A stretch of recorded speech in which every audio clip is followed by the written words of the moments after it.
Hi friends, இன்றைக்கி நம்ம வந்து சுண்டை வத்த பாவக்காய் குழம்பு எப்படி வைக்கணும்னு பார்க்கலாம். ஒரு சட்டியில் எண்ணெய் ஊற்றி வெந்தயம் போட்டிருக்கேன். கடுகு உளுத்தப்பருப்பு போட்டுக்கலாம்.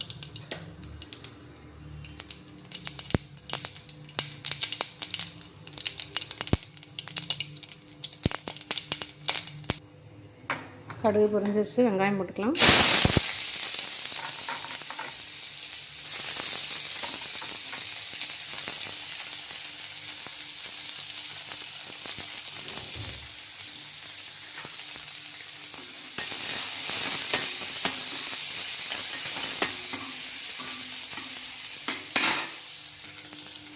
கருவேப்பிலை போட்டுக்கலாம்.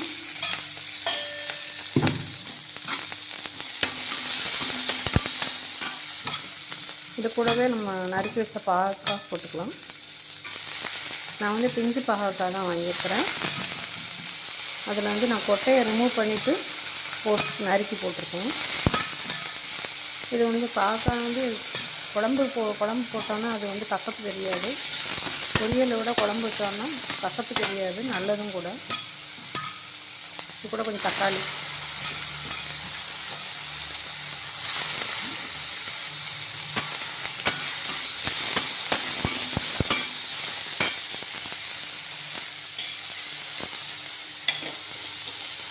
கொஞ்சம் சுண்டை வத்தல் போட்டுக்கலாம்.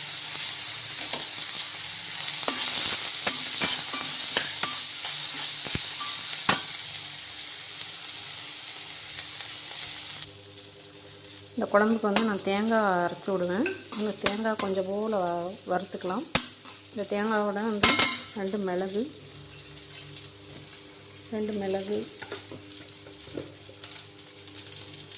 மிளகாத்தூள், தேவையான அளவு காரம், அப்புறம் தனியாத்தூள்,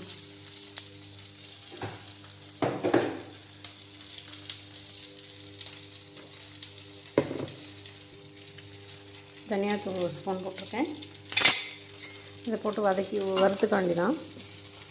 எல்லா புளிக்குழம்புக்கும் இந்த மாதிரி வறுத்து போட்டோன்னா நல்லாயிருக்கும், சூப்பராக இருக்கும், டேஸ்ட் நல்லாயிருக்கும். அதனால் நான் எப்போவுமே இது தேங்காயோட இந்த மிளகாத்தூள், கொத்தமல்லி தூள் வறுத்து போடுவேன். வறுத்து போட்டு பார்த்தா அதோட டேஸ்ட் நல்லாயிருக்கும். சாதாரண அரைக்கிறத விட வறுத்து போட்டால் நல்ல டேஸ்ட்டாக இருக்கும். அவ்வளோதான். இதை வறுத்தாச்சு. இந்த லெவலில் வறுத்தா போதும். இப்போ வறுத்தது வந்து நம்ம ஆற வச்சு மிக்சியில் அரைச்சிக்கலாம். வதங்கிருச்சு. இப்போ கரைச்சி வச்சுருக்கேன் புளி ஊற்றிக்கலாம். இப்போ தேங்காய் அரைச்சி வச்சதை போட்டுக்கலாம்.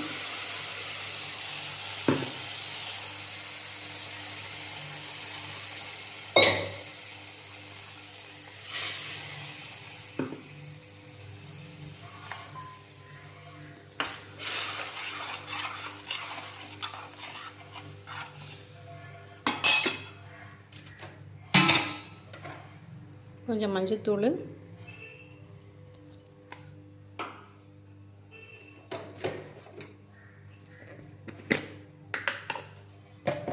தேவையான அளவு உப்பு,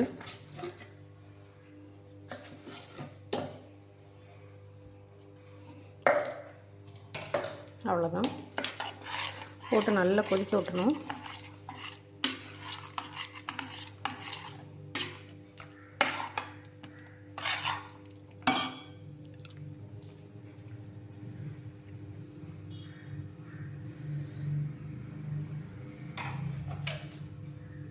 கொஞ்சம் பெருங்காயத்தூள் போட்டுக்கலாம்.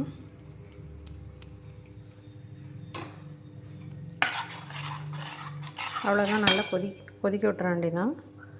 ஒரு 5 minutes கொதிக்க விட்டுட்டு நம்ம இறக்கிடலாம்.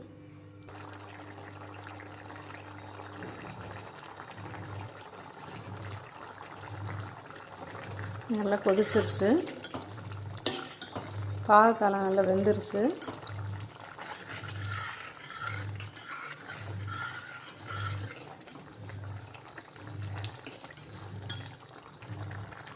அவ்வளோதான், இறக்கிற வேண்டிதான். அருமையான பாவக்காய் குழம்பு ரெடி ஆயிடுச்சு. நீங்களும் இதே மாதிரி ட்ரை பண்ணி பாருங்கள். பிடிச்சிருந்தா லைக் பண்ணுங்கள், ஷேர் பண்ணுங்கள், சப்ஸ்கிரைப் பண்ணுங்கள். தேங்க்யூ.